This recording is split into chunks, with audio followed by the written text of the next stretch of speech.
모르겠어요 모두 보고 싶었어 우리도 어쩜 이렇게 시간이 안 가는지 정말. Assalamualaikum warahmatullahi wabarakatuh. Perkenalkan, nama saya Widya Nawara dengan NPM A1I022064. Nah, di sini saya akan membahas tentang strategi meningkatkan komunikasi efektif dalam pendidikan anak usia dini. Yang pertama, kita akan membahas tentang komunikasi dan komunikasi efektif. Yang pertama, kita akan membahas tentang apa sih komunikasi itu dan apa sih komunikasi efektif itu. Komunikasi adalah proses penyampaian pesan dari pengirim kepada penerima dengan tujuan tertentu. Nah, sedangkan komunikasi efektif adalah komunikasi yang berhasil menyampaikan pesan dengan jelas dan tepat sehingga dapat dipahami oleh penerima pesan. Dengan kata lain, komunikasi efektif adalah proses transmisi ide, pemikiran, atau informasi dari pengirim pesan komunikator kepada penerima pesan, yaitu komunikan yang menghasilkan pemahaman yang sama antara dua belah pihak. Selanjutnya kita akan memasuki materi, yaitu komunikasi efektif dalam pendidikan anak usia dini. Komunikasi efektif dalam pendidikan anak usia dini sangat penting untuk mendukung perkembangan anak secara keseluruhan. Nah, kenapa demikian? Karena komunikasi efektif dalam pendidikan anak usia dini adalah proses penyampaian informasi, ide, atau pemikiran dari pendidik kepada anak-anak dan sebaliknya dengan cara yang jelas, mudah dipahami, dan efektif. Komunikasi yang efektif dalam pendidikan anak usia dini sangat penting untuk keberhasilan pembelajaran dan perkembangan anak, seperti mengembangkan keterampilan bahasa, mengembangkan keterampilan sosial, mengembangkan keterampilan emosional, mengembangkan keterampilan kognitif. Nah, selanjutnya, strategi meningkatkan komunikasi efektif dalam pendidikan anak usia dini.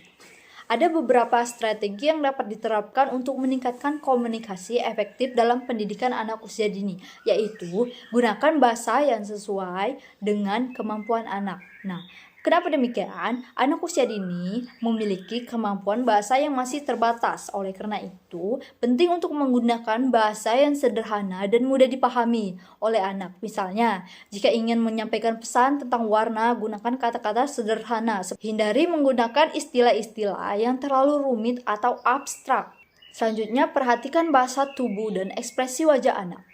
Bahasa tubuh dan ekspresi wajah dapat memberikan informasi tambahan tentang pesan yang ingin disampaikan oleh anak. Misalnya, jika anak tersenyum, itu berarti anak sedang senang atau bahagia. Nah, jika anak cemberut, itu bisa berarti anak sedang sedih atau marah. Selanjutnya, bersikap sabar dan responsif terhadap anak.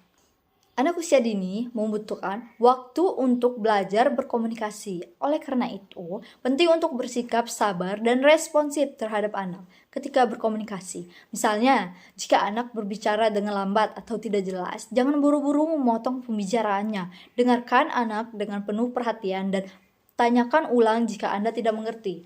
Nah, selanjutnya berikan kesempatan kepada anak untuk berbicara. Anak usia dini perlu dilatih untuk berbicara dan mengekspresikan diri. Oleh karena itu, penting untuk memberikan kesempatan kepada anak untuk berbicara ketika berkomunikasi. Misalnya, tanyakan pendapat anak tentang suatu hal atau mintalah anak untuk menceritakan pengalamannya.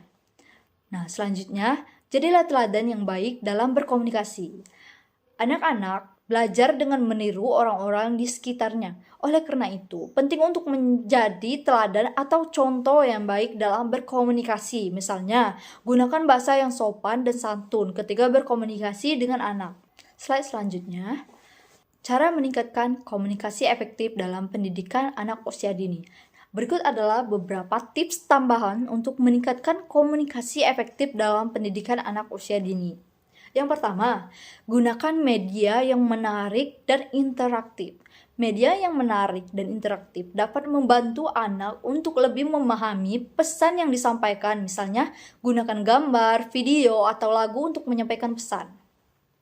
Yang kedua, buatlah lingkungan kondusif untuk berkomunikasi. Lingkungan yang kondusif dapat membantu anak untuk lebih fokus dan nyaman ketika berkomunikasi. Misalnya, pastikan lingkungan tenang dan tidak ada gangguan. Yang ketiga, Mengembangkan keterampilan mendengarkan aktif. Nah, mendengarkan aktif adalah keterampilan penting yang dapat membantu meningkatkan komunikasi efektif. Mendengarkan aktif berarti mendengarkan dengan penuh perhatian, memahami pesan yang disampaikan, dan memberikan umpan balik yang positif kepada anak.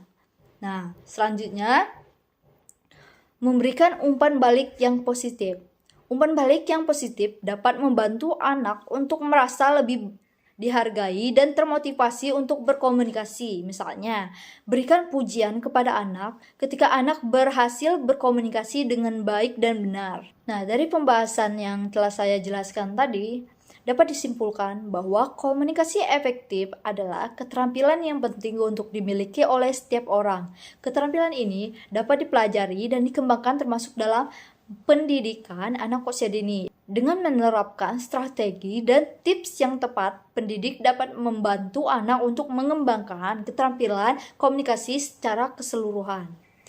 Nah, sekian dari saya. Terima kasih. Wassalamualaikum warahmatullahi wabarakatuh. Audio Jungle.